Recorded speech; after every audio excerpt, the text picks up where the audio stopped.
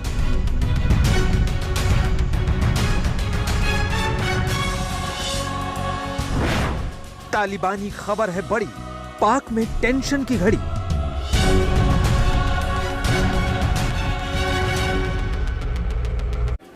तालिबान के प्रवक्ता सुहेल शाहीन का पाकिस्तानी मीडिया को दिया एक इंटरव्यू इमरान खान और बाजवा के लिए सिरदर्द बन गया है। आवाम इमरान खान से पूछ रही है कि काबुल में पाकिस्तान विरोधी नारे क्यों लगे? आखिर तालिबान का रिमोट कंट्रोल पाकिस्तान के हाथ से कैसे निकल गया? सवाल उठ रहे हैं क्योंकि तालिबान की तरफ से कश्मीर पर बड़ा बयान आया है। तालिबान को समझ में आ गया है कि कश्मीर पर बोलेगा तो उसका घाटा ही घाटा है।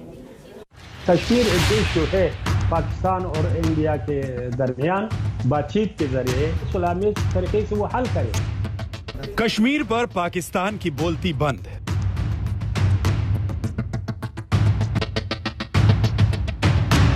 पाकिस्तान के वजीर आजम को बीती रात नींद नहीं आई। पाकिस्तान के आर्मी चीफ जनरल बाजवा के होश उड़े हुए हैं। आज पाकिस्तानी मीडिया के लाउड स्पीकर पर यही सुनाई दे रहा है कि अब कश्मीर पर तालिबान ने इमरान खान के साथ खेल कर दिया। कश्मीर एक इशू है, पाकिस्तान और इंडिया के दरमियान।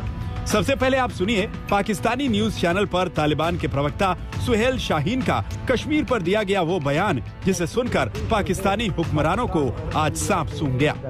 कश्मीर एक इशू है, पाकिस्तान और इंडिया के दरमियान, और हम चाहते हैं कि इस मसला दोनों ममालिक के बीच में सुलहामेज़ तरीके से और बातचीत के जरिए सुलहामेज़ तरीके से वो हल करे दोनों। ये हमारी मौक़िफ़ है। सुना आपने, पाकिस्तान के अरमानों की अर्थी तालिबान के इस बयान ने उठा दी, वरना 21 करोड़ पाकिस्तानी आवाम को इमरान खान कश्मीर की घुट्टी पिला रहे थे। इमरान को पता है कि बाजवा एंड कंपनी तो हाथी के दांत जैसी है, खाने की और दिखाने की कुछ और। तभी तो इमरान के प्यारे और दुलारे छुटभइये नेता की जुबान कश्मीर पर कई बार फिसल जाती है। कश्मीर फतह करके देंगे। एक नेता की ऐसी फिसली कि पाकिस्तानी स्टूडियो में ही कॉमेडी शुरू हो गई। तो बात ही नहीं करनी थी। अफगानिस्तान माशाल्लाह से देख ले, वो तालिबान हमें कहते हैं हम आपके साथ हैं और इंशाल्लाह वो आके हमारे साथ कश्मीर फतह करके देंगे। तो ये कहाँ से कह रहे हैं जी हम पूरी दुनिया में, मेरे ख्याल आपस में की बात है, मुझे तालिबान आपके साथ मिलकर के कश्मीर आजाद कराएंगे। वाकई ऐसा कोई ख्वाब देखती हैं आप? किसने दिखाया है? इंशाल्लाह। ये कैसे, किसने आपको बताया? आप न्यूज़ आपको पता है आपने क्या कहा है? नहीं सुनते मैडम, आपको पता ही नहीं है? जाके देखते नहीं है? आप देखते नहीं है कि पाकिस्तान की हर जगह कितनी इज्जत हो रही है, इमरान खान की कितनी इज्जत हो रही है? मैं आपसे पूछ रहा हूँ, तालिबान आपको कश्मीर जीत करके देंगे, ये किसने आपको बताया? टेलीफोन हमारे साथ मिलके इंडिया, आप कैसे कह सकते हैं कि मैं इंडिया की तरफ से बोल रही हूँ? मैडम, अल्लाह का वास्ता, ये प्रोग्राम ऑन एयर जा रहा है, इसको दुनिया देखेगी, इसको भारत में देखा जाएगा और उसके बाद जो हम पे तबर्रे होंगे, आपको अंदाजा है? ये कहां से सुन करके आपने ये हवाई छोड़ दी? जो टुकड़े जो उन्होंने किए हुए ना, हमारे जो टुकड़े किए हुए ना, वो हम जुड़ जाएंगे इंशाल्लाह ताला। मतलब पराई शादी में अब्दुल्ला दीवाना वहां से है, हमारी फौज के पास पावर है, हमारी हुकूमत के पास पावर है कि भाई फौज के पास पावर है तो फौज खुद आजाद करा लेगी ना कश्मीर को। ये तालिबान को कहां से कूदा दिया आपने? और तालिबान अगर कूदेंगे तो फिर फौज के पास क्या काम रह गया? आप किस बिहार पे? तालिबान भी हमारा, आप मुझे बताएं, आप फौज की नुमाइंदगी कर रही हैं, तालिबान की नुमाइंदगी कर रही हैं या हुकूमत पाकिस्तान की? उनका साथ दिया। मैडम, आप नुमाइंदा के साथ ज्यादती हो रही है कि तालिबान का, मैं ये कह रही कि अपने उनकी हुकूमत। मोहतरमा को लगा था कि तालिबान आ गया, अब बाजवा एंड कंपनी की सेना जो नहीं कर पाई वो काम अब तालिबान करेगा। लेकिन तालिबान ने पाकिस्तान को जोर का झटका जोर से दिया है। तालिबान को समझ में आ गया है कि कश्मीर पर कायदे में रहेगा तभी फायदे में रहेगा। तभी तो एक बार नहीं, बार बार पाकिस्तानी मीडिया के सिर पर सवार कश्मीर का भूत तालिबान ने उतार दिया। तालिबान आपके साथ मिलकर के कश्मीर आजाद कराएंगे। वाकई ऐसा कोई ख्वाब देखती हैं आप? किसने दिखाया है? इंशाल्लाह। मैं आपसे सर भारत के अफगानिस्तान में किरदार पर भी बात करना चाहूंगी। सर, एक तरफ वो पाकिस्तान पर मुदाखलत का इल्जाम लगाता है, दूसरी तरफ सर खुद अफगानिस्तान में असला बांट रहा है। सर जी, मैंने कई इंटरव्यू, उन्होंने जर्नलिस्टों ने रिक्वेस्ट की थी कि इंडियन में इंटरव्यू में भी ये कहा है कि आपके एक अफगानिस्तान के अवाम दुश्मनी है, अफगानिस्तान के अवाम से दुश्मनी है। ये बिल्कुल गलत है, आपके मुफाद में भी नहीं है और आप ऐसे एक हुकूमत के सपोर्ट कर रही हो कि वो खुद भी आवाम के नुमाइंदा नहीं है, लेकिन उसमें जो लोग हैं हाई स्लॉट्स में, वो उनकी सारी फैमिली बाहर में है, उसके पास फॉरेन सिटीजनशिप है, वो तो अफगान, वो जुबान भी सही तरह नहीं समझता, नहीं बोल सकता। तो और ये जो आप फराहम करते हो असलहा, ये एडमिनिस्ट्रेशन अपने आवाम के खिलाफ इस्तेमाल करते हैं, तो ये अफगान दुश्मनी है, आप इसको छोड़ दें। कश्मीर को लेकर अरमान सिर्फ पाकिस्तानी मीडिया का नहीं टूटा, ख्वाब तो पाकिस्तान के विदेश मंत्री शाह महमूद कुरैशी का भी टूट गया। क्या क्या नहीं किया, लेकिन नतीजा जीरो।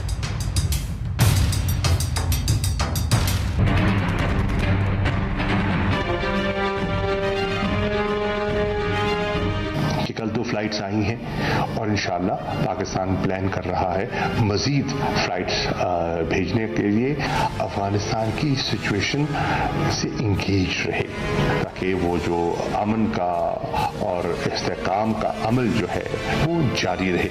1 नंबर 2, वहाँ जो तशवीश है और जो घबराहट है उसमें एक ठहराव आए, लोगों में जो एक अफरा तफरी का एलिमेंट उसको काबू में लाया जाए और अमन अम्मा बरकरार है, लोगों की जान, लोगों का माल महफूज रहे और वहाँ खून खराबा ना हो। हमारी कोशिश यही है और इंटरनेशनल ख्वाहिशात भी यही हैं। पाकिस्तान अपना रोल इंशाल्लाह मुस्बत प्ले कर रहा है और करता रहेगा। तालिबान ने पाकिस्तान को सीधा संदेश दे दिया है, पाकिस्तान के चक्कर में भारत से दुश्मनी मोल नहीं लेगा। तालिबान को पता है कि कश्मीर पर जुबान फिसली तो भारत छोड़ेगा नहीं। आज तक ब्यूरो। कश्मीर पर तालिबान के बयान के पीछे कोई चाल है? क्या मौजूदा हालात को लेकर तालिबान हिंदुस्तान के साथ अपने रिश्तों को सुधारना चाहता है? क्या तालिबान की मजबूरी है या फिर पाकिस्तान के इस मुद्दे पर दूसरी?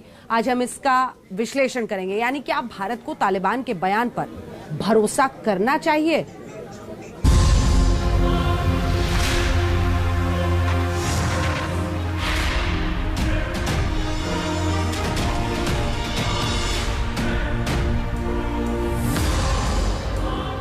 अफगानिस्तान में तालिबान की नई सरकार का ऐलान हो गया। नई सरकार के चीफ और तालिबानी कैबिनेट का बायोडाटा वैसा है जैसा दुनिया ने सोचा था, लेकिन तालिबान ने कश्मीर पर अपने बयान से पलटी मारकर पाकिस्तान को बड़ा सरप्राइज दे दिया। अब सवाल यह है कि तालिबान की बदली जुबान पर भारत भरोसा करे या नहीं। इसकी वजह है अफगानिस्तान में तालिबान की नई सरकार बनवाने में टीम बाजवा का दखल। भारत का स्टैंड एकदम क्लियर है, तालिबान को कथनी के आधार पर नहीं बल्कि करनी की कसौटी पर परखेंगे। वैसे भी अफगानिस्तान में तालिबान की वापसी के साथ ही पाकिस्तानी आर्मी के चीफ बाजवा कश्मीर का नाम रटने लगे हैं। सुनिए इन दिनों कैसे बाजवा के ख्वाबों में कश्मीर घूम रहा है। हमारी अमन पसंदी की ख्वाहिश को हमारी कमजोरी ना समझा जाए। हम किसी भी जहारियत का भरपूर मुकाबला करने की अहलियत रखते हैं। मैं ये वाज़ेह कर देना चाहता हूं कि पाकिस्तान और हिंदुस्तान के ताल्लुकात के दरमियान कश्मीर का मसला कलीदी हैसियत रखता है। हम कश्मीर के बारे में हिंदुस्तान के 5 अगस्त 2019 के तमाम यकतरफा और गैर कानूनी इक़दाम को रद्द करते हैं जो तमाम बैनुल-अक़वामी असूलों के मुनाफी हैं। हम कश्मीरी अवाम के जज्बा हुर्रियत, शहीदों की कुर्बानियों और ख़ास तौर पर सैयद अली गिलानी की तवील और अजीम जदोजहद को खराज तहसीन पेश करते हैं और यकीन दिलाते हैं कि हम हर सतह पर अपने कश्मीरी भाइयों की सियासी, इखलाकी और सफारती हमायत जारी रखेंगे। ये वही बाजवा हैं जिनके पंजशीर कांड का पर्चा अफगानिस्तान की सड़कों पर बहादुर महिलाओं ने फाड़ दिया।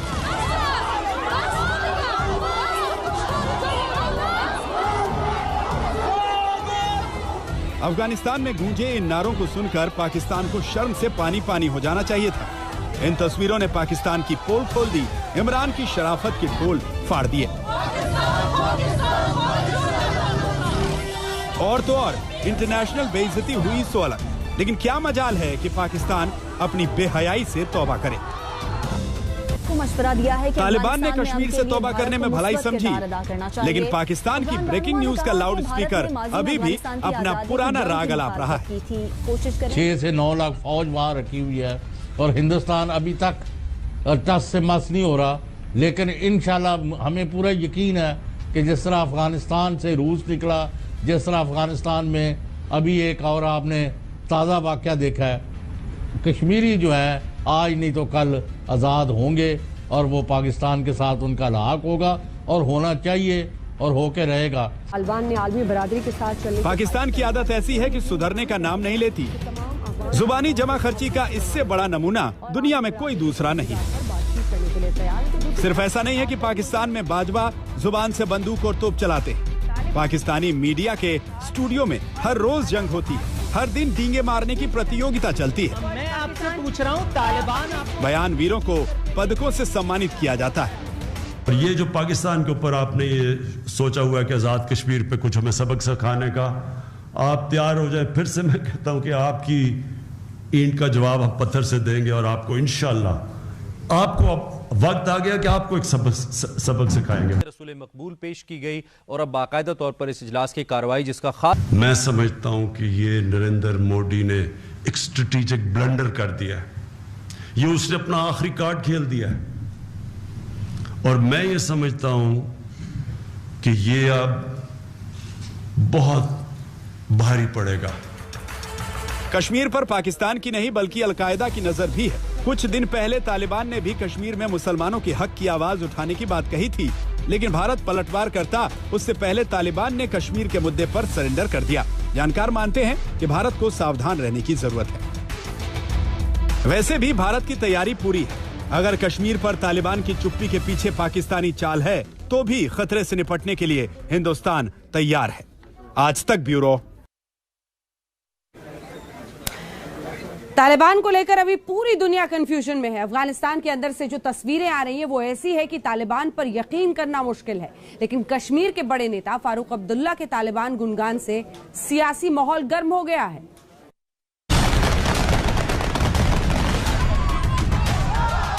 अब तालिबान पर उम्मीद से है जम्मू कश्मीर के पूर्व मुख्यमंत्री फारूक अब्दुल्ला। कहा है उन्हें तालिबान से बेहतर सरकार की उम्मीद है। शेख अब्दुल्ला की जयंती पर उन्होंने कहा तालिबान को इस्लामिक सिद्धांतों को मानना चाहिए और दुनिया से अच्छे रिश्ते बनाने चाहिए। उन्हें अब उस मुल्क को संभालना है जो वहाँ पे आए। मैं ये उम्मीद करूँगा कि वो इंसाफ हर एक से करेंगे और एक अच्छी हुकूमत चलाएंगे जिसमें वो इंसानी हकूक़ को मद्देनज़र रखेंगे और इस्लामी उसूल पर चलाएंगे। मैं साथ साथ ये भी कहूँगा कि उन्हें कोशिश करनी चाहिए हर मुल्क के साथ अपने दोस्ताना ताल्लुक पैदा हो। हैरान हो या ताली पीटे फारूक अब्दुल्ला की इस दरिया दिली पर उम्मीद और बधाई के इस दौर का चरित्र देखिए। खबर है कि अफगानिस्तान में सरकार की घोषणा हुई। मुल्ला हसन अकुंद ने जैसे ही प्रधानमंत्री का पद संभाला, अलकायदा के टॉप आतंकी अयमन अल जवाहिरी ने ऑडियो संदेश जारी कर बधाई दी। बधाई बनती भी है। आखिरकार अखुंज़ादा के नाम बामियान में दिखाई गई ये बहादुरी भी दर्ज है। पिछली बार जब अफगानिस्तान में तालिबान की सरकार बनी थी तब अखुंज़ादा ही वो कमांडर थे जिनके नेतृत्व में बामियान में भगवान बुद्ध की मूर्ति तोड़ी गई थी। देखिए, तालिबान ने जो अभी ये केयर टेकर गवर्नमेंट अनाउंस की है, ये एक तरीके से काफ़ी शर्म की बात है विश्व समुदाय के लिए, यूनाइटेड नेशन सिक्योरिटी काउंसिल के लिए, यूनाइटेड स्टेट्स के लिए, और कोई भी ऐसी गवर्नमेंट या कोई भी ऐसी कंट्री जो ये विश्वास कर रहा था या करना चाह रहा था कि तालिबान 2.0 जो है वो अलग है तालिबान 2.1 से। और फारूक अब्दुल्ला को तालिबान सरकार बेहतर दिखाई दे रही है। तालिबानी सरकार के मंत्रियों की क्वालिफिकेशन है आतंक की बड़ी से बड़ी डिग्री जो उनके पास है। खूंखार आतंकी संगठन हक्कानी नेटवर्क का सरगना सिराजुद्दीन हक्कानी गृह मंत्री है जिस पर $1 करोड़ का इनाम है। वो ISI का चहेता है। उसके साथ साथ तमाम कट्टरपंथियों को सरकार में जगह दिलाने में पाकिस्तान ने एड़ी चोटी का जोर लगा दिया। ISI चीफ फैज हामिद इसी सरकार को बनवाने के लिए काबुल में डेरा डाले बैठे थे और फारूक अब्दुल्ला तालिबान की सरकार पर ताली ठोक रहे हैं। प्रदर्शनकारी अफगानियों पर ही चाबुक और गोलियां चला रहा तालिबान उनकी नजर में अच्छे से सरकार चलाएगा। फारूक के इस बयान पर यूपी के अल्पसंख्यक मामलों के मंत्री मोहसिन रजा ने जबरदस्त पलटवार किया है। उन्हें अब उस मुल्क को संभालना है जो वहाँ पे आए। मैं ये उम्मीद करूँगा कि वो इंसाफ हर एक से करेंगे और एक अच्छी हुकूमत चलाएंगे जिसमें वो इंसानी हकूक़ को मद्देनज़र रखेंगे। जहाँ पर जुल्म के और ताकत के दम पर हुकूमत ली गई हो, छीनी गई हो, वहाँ पर कानून को स्थापित करने की बात वो कह रहे हैं, वहाँ पे लोकतंत्र स्थापित करने की बात कर रहे हैं और एक तरफ शरिया कानून की भी बात कर रहे हैं जो हुकूमत शरीयत के खिलाफ ही हासिल की गई है। शरीयत में जुल्म की छूट है कहाँ? मैं डॉक्टर फारूक अब्दुल्ला से पूछना चाहूंगा कि तालिबानी सरकार के कौन सी मॉडल की वो बात कर रहे हैं? क्या वो सरकार जो उन्होंने 20 साल पहले दी थी, यहाँ पर वहाँ पर हिंदू और सिखों को मार भगाया, यहाँ से वहाँ की महिलाओं को प्रताड़ित किया? उन्होंने इस तरह से बात की है कि वो रूल ऑफ लॉ पे चलें। अगर इस तरह से हम भी चाहते हैं कि पड़ोस में शांति रहे, हमारे लिए भी खतरा ना बने और वहाँ पे भी ह्यूमन राइट्स की रिस्पेक्ट हो, लेकिन दुर्भाग्यपूर्ण बात है कि चिंताजनक वहाँ सब जो है इस वक्त स्थिति है। तो राजनीति का वो कौन सा चरित्र है जो ऐसी मजबूरी बन जाता है जिसकी वजह से आतंकियों की पूरी फौज जो सरकार में बैठी है तालिबान की, उसकी प्रशंसा, उस पर उम्मीद लगाए बैठे हैं यहाँ के नेता। कश्मीर को लेकर पाकिस्तान की बड़ी साजिश का खुलासा हुआ है इस बीच। आखिर अफगान जेल से छूटे खुरासान के आतंकियों को पाकिस्तान किस तरह से पनाह दे रहा है, बढ़ावा दे रहा है, देखिए।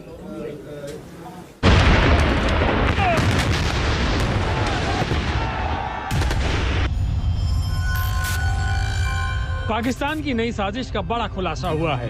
ये खुलासा अफगानिस्तान में सक्रिय खुरासान आतंकियों को कश्मीर में खून खराबे का ठेका देने का है। खुफिया एजेंसियों के सूत्रों से मिली जानकारी के मुताबिक अब पाकिस्तानी खुफिया एजेंसी ISI अफगानिस्तान की जेलों से रिहा हुए इस्लामिक स्टेट खुरासान के दहशतगर्दों का इस्तेमाल भारत के खिलाफ आतंकी हमले करने के लिए कर सकती है।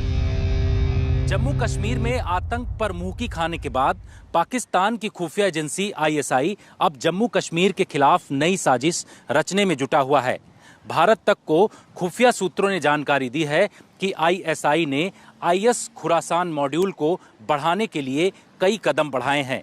सूत्रों के मुताबिक अफगानिस्तान की जेलों में कुछ ही दिन पहले तालिबान ने जिन IS खुरासान मॉड्यूल के आतंकियों को छोड़ा था, उनको अब पाकिस्तान पाक अधिकृत कश्मीर में लाकर भारत के खिलाफ साजिश रचने में जुटा हुआ है। खुफिया एजेंसियों ने इस बात की आशंका जताई है कि रिहा हुए खुरासान आतंकियों को ISI ने बड़े पैमाने पर अत्याधुनिक हथियारों का जखीरा मुहैया कराने का प्लान बनाया है। ये वही दहशतगर्द का दस्ता है जिसने काबुल एयरपोर्ट पर बेगुनाहों का कत्लेआम किया था। सूत्रों के मुताबिक ISI इन आतंकियों को पाक अधिकृत कश्मीर भेज सकती है, जिनके जरिए जम्मू कश्मीर या देश के दूसरे हिस्सों में आतंकी हमले कराने की साजिश रची जा सकती है। केरल के करीब 25 की संख्या में युवा अफगानिस्तान जाकर ISKP के आतंकी बन गए हैं। जानकारी ये मिल रही है कि ISI इन आतंकियों का इस्तेमाल भारत पर हमले कराने के लिए कर सकती है। नमस्कार, स्पेशल रिपोर्ट में न्यूज रूम से फिर आपका स्वागत है। आपके साथ मैं हूं अंजना ओम कश्यप और अब आपको वो खबर दिखाते हैं जिस पर पिछले 9 महीने से देश में जबरदस्त टकराव चल रहा है। जी हां, किसानों की बात कर रहे हैं, क्योंकि किसानों ने अब सरकार के खिलाफ नया आंदोलन छेड़ दिया है। आपको बता दें कि 3 नेताओं राकेश टिकैत, गुरनाम सिंह चढ़ूनी और योगेंद्र यादव की अगुवाई में किसानों ने अब करनाल पर चढ़ाई कर दी है। पंजाब और यूपी से भारी तादाद में किसान करनाल की तरफ कूच कर रहे हैं।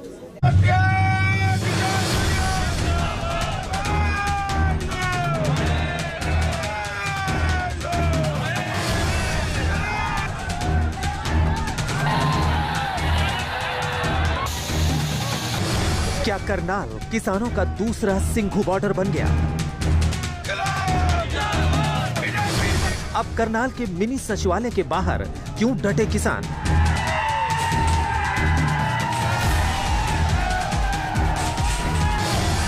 गुरनाम चिढ़ूनी, राकेश टिकैत और योगेंद्र यादव क्या चाहते हैं?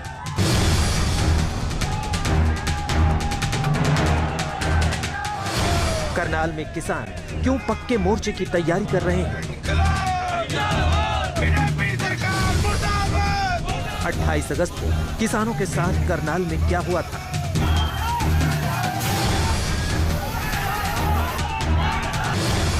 करनाल में मिनी सचिवालय के बाहर किसानों की मांग क्या है? देखिए किसानों का नया आंदोलन।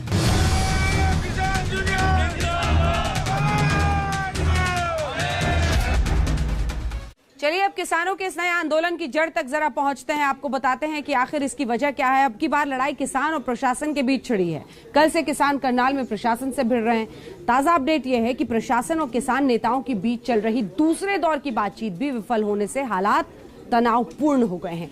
किसानों के चारों तरफ सुरक्षा बलों की सोचिए 40 कंपनियां तैनात की गई हैं। जंग एक IAS ऑफिसर को सस्पेंड कराने के लिए छिड़ी है। किसान कह रहे हैं कि जब तक उस SDM का निलंबन नहीं हो जाता जिसने 28 अगस्त को किसानों के सिर फोड़ने का आदेश दिया था, वो हिलेंगे नहीं।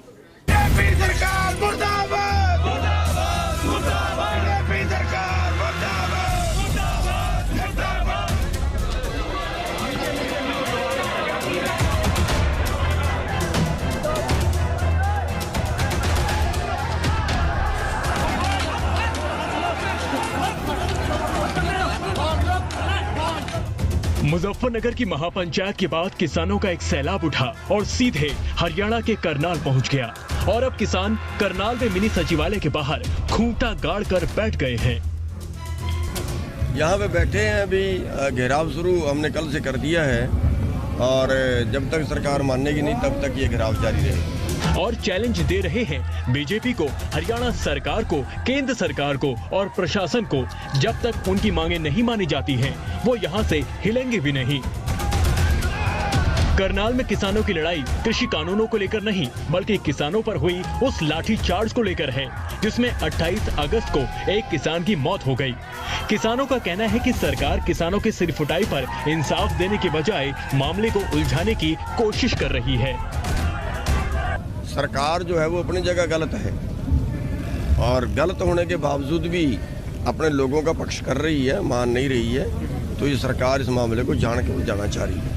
आज का एजेंडा क्या रहने वाला है यहाँ पर? आज का घेराव है, बैठे हैं, यही एजेंडा है। दिल्ली की तरह नया मोर्चा खुल गया, यहाँ पे क्या कहेंगे? जिस तरह दिल्ली मोर्चा खुला हुआ है। देखिए, मोर्चा तो खुल गया है, लेकिन हमारा खोलने का इरादा नहीं है और सरकार का खुलवाने का इरादा है। सरकार शायद इस वहम में है कि अगर आंदोलन यहाँ पे चल जाए तो शायद दिल्ली का आंदोलन कमज़ोर पड़ जाएगा, लेकिन वो गलतफहमी में है। हमारे हिसाब से आंदोलन और तेज हो जाए। किसान अड़े हुए हैं इस बात पर कि 28 अगस्त को जिस एसडीएम आयुष सिन्हा ने करनाल के बसताड़ा टोल प्लाजा पर किसानों पर लाठियां बरसवा दी, उस एसडीएम का बचाव क्यों किया जा रहा है? वहाँ कोर्ट में जाते हैं तो चोर भी ये कहे मैं चोरी करी नहीं, चाहे वो पकड़ा जाओ, उसका सजा हो जाओ, लास्ट तक ये कहता है जी मैं करी नहीं। काम है, उसे साबित कर। प्रशासन का काम है उसे साबित कर। साबित कहाँ करेगा जब प्रशासन ही एक जगह हो रहा, जब गवाह और कोर्ट और मुलजिम एक जगह इकट्ठे हो जाएंगे तो फिर सजा तो होगी नहीं। करनाल में धरने पर बैठे किसान उस एसडीएम के वीडियो सबूत की दुहाई दे रहे हैं और कह रहे हैं कि क्यों बीजेपी की सरकार एसडीएम पर तगड़ा एक्शन नहीं ले रही। हम आपको बता दें कि एसडीएम आयुष सिन्हा का ट्रांसफर चंडीगढ़ कर दिया गया है। किसान बड़ी साधारण सी बात मांग रहे हैं। जिस मामले पर पूरे देश ने थू थू की, किसान सिर्फ कह रहे हैं भाई इस पर कुछ कार्रवाई कर दो। हमारी पहली मांग जिस पे कल सरकार से बात टूट गई वो तो सिर्फ इतनी थी ना, हमने सरकार से कहा कि भाई इस आईएएस अफसर ने जिसने वीडियो में बोला है सर को बिल्कुल गैर कानूनी तरीके से बोला है, उसको कोई सजा दीजिए। वो कहते हैं इंक्वायरी करनी पड़ेगी। हमने कहा यार एक वीडियो है, उस पर कितनी देर इंक्वायरी करोगे, उसका पक्ष पूछना पड़ेगा। हमने कहा पिछले 6 दिन से उसका पक्ष नहीं पूछा। और किसानों के इसी इंसाफ के लिए 3 किसान नेताओं की अगुवाई पर बीजेपी के विरोध का एक और नया आंदोलन शुरू हो गया है। इस आंदोलन में फिर से वैसी ही भीड़ जुटने लगी है जैसे कि दिल्ली के 3 बॉर्डर, सिंघू बॉर्डर, टेकरी बॉर्डर और गाजीपुर बॉर्डर पर किसान कृषि कानूनों के खिलाफ बैठ गए थे। सिंघू बॉर्डर हो, टिकरी बॉर्डर हो या फिर करनाल का मिनी सचिवालय, यहाँ पे आप देखिए जब किसान अपना खूंटा गाड़ते हैं, जब वो अपनी ठानते हैं और ये मान लेते हैं कि वो धरना जारी रहेगा, तो कुछ इस तरह से तैयारी होती है। अब करनाल में भी दिल्ली बॉर्डर की तरह ही लंगर लगना शुरू हो गया है। किसानों को खाने पीने का सामान बांटा जा रहा है, किसानों का मेडिकल चेकअप भी किया जा रहा है, उनको दवाइयां बांटी जा रही हैं। 9 महीने तक सिंघू बॉर्डर पर सेवा करने वाले प्रदर्शनकारियों ने बताया कि अब वो यहाँ भी वैसे ही सेवा देंगे। जी साडा तकरीबन 9 महीने तो ਸਿੰਘੂ ਬਾਰਡਰ ਤੇ ਮੈਡੀਕਲ ਹਸਪੀਟਲ ਚੱਲ ਰਿਹਾ 24/7 ਦਾ। ਸੋ ਉੱਥੇ ਵੀ ਸੇਵਾਵਾਂ ਲਗਾਤਾਰ ਜਾਰੀ ਨੇ। ਇੱਥੇ ਵੀ ਜਿਵੇਂ ਅਸੀਂ ਕੱਲ ਆ ਗਏ ਸੀ ਕਿ ਕੱਲ ਤੋਂ ਬਾਅਦ ਦਰਦਾਂ ਦੀਆਂ ਪ੍ਰੋਬਲਮਾਂ, ਪਾਥਰੀ ਦੇ ਦਰਦਾਂ ਦੀਆਂ, ਕਿਸੇ ਨੂੰ ਜਾੜ ਦਰਦ ਹੈ, ਸੋ ਛੋਟੀ-ਛੋਟੀਆਂ ਪ੍ਰੋਬਲਮਸ ਬਹੁਤ ਜ਼ਿਆਦਾ ਤੰਗ ਕਰ ਰਹੀ ਸੀ। 1-2 ਬੀਪੀ ਵੀ ਹਾਈ ਸੀਗਾ ਪੇਸ਼ੈਂਟ ਦਾ, ਸੋ ਉਹਨਾਂ ਨੂੰ ਅੱਗੇ ਵੀ ਸ਼ਿਫਟ ਕੀਤਾ ਹੈ। ਸੋ ਮੈਡੀਕਲ ਸਹੂਲਤਾਂ ਬਹੁਤ ਜ਼ਰੂਰੀ ਹੈ। ਜਿੱਥੇ ਲੰਗਰਾਂ ਦੀ ਸੇਵਾ ਚੱਲ ਰਹੀ ਹੈ ਉੱਥੇ ਮੈਡੀਕਲ ਸਹੂਲਤਾਂ ਦਾ ਹੋਣਾ ਵੀ ਬਹੁਤ ਜ਼ਰੂਰੀ ਹੈ। लाठीचार्ज करवाने वाले एसडीएम को सस्पेंड किया जाए, उस पर मुकदमा चलाया जाए, विभागीय कार्रवाई की जाए। किसानों की मांग है कि 28 अगस्त को लाठीचार्ज में जख्मी जिस किसान की संदिग्ध परिस्थिति में मौत हो गई उसे 25 लाख रुपए और सरकारी नौकरी दी जाए। वहीं घायल किसानों को 2-2 लाख रुपए मुआवजा दिया जाए और लाठीचार्ज के दोषी सभी अधिकारियों पर कार्रवाई की मांग की जाए। खट्टर तो कितना कर ले, ये किसान नहीं उठने वाला ना मानने वाला है। खट्टर है का तो फिर आकर तू कर मारे बीच में आकर, मतलब सवाल जवाब तेरे जवाब हम देंगे भाई। या तो वो अपनी हमारी मांग पूरी करेगा, नहीं करेगा तो भैया कितना लंबा टाइम बैठना पड़ जाए, हम बैठने के लिए तैयार है। हम पीछे नहीं हटेंगे, हम किसान हैं और किसान जब आगे बढ़ जाए ना पीछे हटना चाहते। और किसान अपनी इन्हीं मांगों के लिए करनाल में पहले प्रशासन से भिड़े। सड़कों पर किसानों का सैलाब दिखा। किसानों को रोकने के लिए वाटर कैनन से पानी की बौछार की गई। आखिरकार किसान लड़ भिड़कर करनाल में मिनी सचिवालय तक पहुंच गए और वहां आंदोलन जमा दिया। कहा जा रहा है कि सचिवालय के बाहर लोगों को आने जाने में दिक्कतें हो रही हैं। इस पर भी किसान नेता बयान दे रहे हैं। क्या काम काज को मैंने कर रहे हैं? आपने सारे अधिकारियों को अंदर जाने के लिए कहा है? नहीं, सब जाओ अपना काम करो। काम के लिए कोई दिक्कत नहीं, काम तो होना चाहिए भाई, पब्लिक का काम है, काम इनको करना चाहिए। ये काम अपने आप नहीं करेंगे, छुट्टी मारेंगे अपने आप और कहेंगे जी हम तो इसलिए नहीं आए, वहाँ किसान बैठे थे। तो आपकी तरफ से इस वक्त संदेश है कि बिल्कुल काम करे, लंगर भी यही चक्क है, कोई दिक्कत नहीं है, यही लंगर चक्क है, घर जाने की जरूरत ही नहीं। ये जो छुट्टे लंच के टाइम में घर भागते थे, इनको कहाँ जाने की जरूरत है, ज्यादा काम करे बैठ। जहां किसान धरना दे रहे हैं, मिनी सचिवालय से पहले पैरामिलिट्री फोर्स समेत सुरक्षा बलों की 40 कंपनियां तैनात की गई हैं। कुल 18 जगहों पर नाकेबंदी की गई है। जीटी रोड और मिनी सचिवालय तक पहुंचने वाले रास्तों को ब्लॉक कर दिया गया है, साथ ही इंटरनेट सेवा भी बंद कर दी गई है। इधर धरने और किसानों के आक्रोश को देखते हुए बातचीत के लिए किसान नेताओं को बुलाया गया, कुछ बैरिकेडिंग भी हटाई गई, लेकिन मामला हल होता नजर नहीं आ रहा। मौसमी सिंह के साथ मंजीत सहगल, करनाल, आज तक। और अब आपको दिखाते हैं एक ऐसी खबर जिसने कई राज्यों के होश उड़ा रखे हैं। जी हाँ, रहस्यमय बुखार यूपी से लेकर बिहार, दिल्ली, एनसीआर में कहर बरपा रहा है। शहर शहर कोरोना की तीसरी लहर से पहले बुखार से तपते बच्चों और लोगों की पड़ताल आज तक कर रहा है। आइए देखते हैं ये ग्राउंड रिपोर्ट। कोरोना की तीसरी लहर से पहले बुखार का कहर।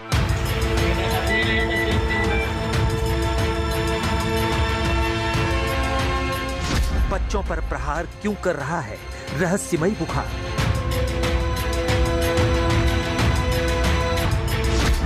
यूपी, बिहार और दिल्ली एनसीआर में भी जानलेवा बुखार। हर रोज क्यों विकराल हो रहा है ये रहस्यमय बुखार?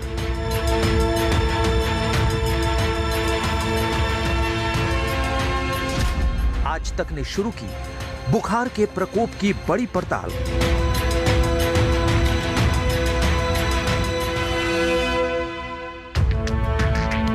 यूपी के कई जिलों में रहस्यमय बुखार का कहर टूटा है। सिर्फ फिरोजाबाद में ही अब तक ये बुखार 55 लोगों की जान ले चुका है और अब इस रहस्यमय बुखार का दायरा बढ़ता ही जा रहा है। यूपी से लेकर बिहार और मध्य प्रदेश से लेकर दिल्ली एनसीआर में भी रहस्यमय बुखार के मामले लगातार बढ़ रहे हैं। कोरोना की तीसरी लहर के खौफ के बीच रहस्यमय बुखार ने सरकार और लोगों की नींद उड़ा रखी है। आज हम आपको शहर शहर बुखार का कितना कहर है उसके बारे में बताएंगे। शुरुआत उत्तर प्रदेश से करते हैं। आपकी टीवी स्क्रीन पर रहस्यमय बुखार से तपते 8 शहरों की तस्वीरें उसके कहर को समझाने और बतलाने के लिए काफी है। कासगंज से लेकर एटा, मथुरा से लेकर फिरोजाबाद, मेरठ से लेकर प्रयागराज और वाराणसी से लेकर फर्रुखाबाद तक बच्चे और लोग रहस्यमय बुखार से तप रहे हैं। मरीजों से अस्पताल भरे पड़े हैं, लेकिन इस रहस्यमय बुखार का कोई तोड़ नहीं मिल पा रहा है। कोई इसे वायरल फीवर बता रहा है तो कहीं डेंगू निकलता है और बुखार से दम तोड़ने वालों की तादाद भी लगातार बढ़ रही है। सबसे पहले आपको यूपी के कासगंज लिए चलते हैं। आज तक के रिपोर्टर आशुतोष कासगंज में रहस्यमय बुखार से जूझ रहे लोगों की पड़ताल करने पहुंचे। कासगंज में भी बुखार का कहर यूपी के दूसरे जिलों जैसा ही है। यहाँ अब तक 5 लोगों की मौत हो चुकी है और दहशत डेरा डाल रही है। कासगंज के ग्रामीण इलाकों की तरफ हम बढ़े तो यहाँ मजबूरी और बेबसी का आलम मिला। लोग झोला छाप डॉक्टरों के हवाले हैं। बुखार ठीक करने के लिए लिक्विड चढ़ाया जा रहा है। तो आप ही लगा रहे हैं सब कुछ? डॉक्टर साहब कहाँ हैं? महामारी ने विकराल रूप लेना शुरू किया तो स्वास्थ्य विभाग ने गांव-गांव चिकित्सा कर्मियों की टीम भेजनी शुरू कर दी है, जो टेस्टिंग भी कर रहे हैं और दवाइयां भी दे रहे हैं। बिहार और मध्य प्रदेश रहस्यमय बुखार का कहर दिखाएं। रहस्यमय बुखार का दायरा बढ़ता ही जा रहा है। यूपी के फिरोजाबाद से शुरू हुआ बुखार और उसका ये कहर अब बिहार, मध्य प्रदेश तक पहुंच गया है। बिहार में भी रहस्यमयी बुखार लोगों को अपनी गिरफ्त में ले रहा है। कोई इसे चमकी बुखार बता रहा है, कोई इसे वायरल फीवर, और इस बुखार का शिकार ज्यादातर बच्चे हो रहे हैं। सबसे पहले आपको बिहार के आरा का हाल दिखाते हैं। आरा में भी वायरल फीवर का प्रकोप अब धीरे धीरे बढ़ने लगा है। इन बच्चों में तेज बुखार, खांसी और सांस फूलने की शिकायत आ रही है। हर रोज करीब 10-15 बच्चे बीमार पड़ रहे हैं। बिहार के सारण में वायरल बुखार से 3 बच्चों की मौत हो चुकी है। अब तक 21 बच्चे वायरल फीवर की शिकायत के चलते भर्ती हो चुके हैं। पटना सिटी के नालंदा मेडिकल कॉलेज का हाल ऐसा है कि बच्चों के लिए बने 84 बेड पर 87 मरीज भर्ती हैं। एक बेड पर 2 मरीजों का इलाज चल रहा है। कोविड के भी अभी 35,000 से ज्यादा मरीज एक दिन में आ रहे हैं। ये कहर थमा नहीं था, ये बुखार का कहर इन तमाम राज्यों में। एक ब्रेक के लिए हम रख रहे हैं, आप देखते रहिए आज तक।